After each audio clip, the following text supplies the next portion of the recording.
Под мотото да се доближиме поблиску, денес во Штип Сдруженијето на медицински сестри и невладината мобилност со делење на флаери го одбележаат 30 мај, меѓународниот ден за подигање на јавната свест за лицата заболени од мултиплекс склероза. Станува збор за хронична прогресивна и дегенеративна болест на централниот нервен систем и најчесто е невролошко нарушување и причини за инвалидитет кај младите лица. Мултиплата склероза е болест која што пред се ја зафаќа младата популација, значи работоспособните лица.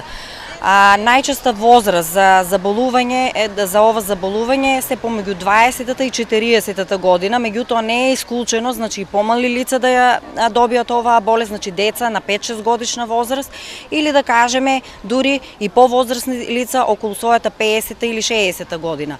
Заматен вид, слабост во екстремитетите и нестабилност се само дел од симптомите кои може да посочат дека станува збор за мултиплекс склероза.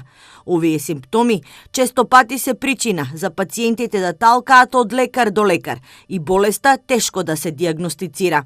Причините за појава ново заболување не се познати, но постојат третмански опции кои може да ја стопираат болеста и да го забават инвалидитетот. Дел од лековите ги има и на позитивната листа.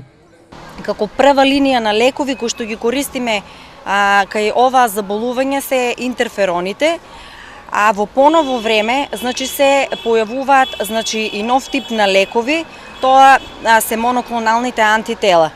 Во светот повеќе од 2,5 милиони живеат со мултиплекс склероза, додека во Македонија бројот на лица со ова заболување е 1300.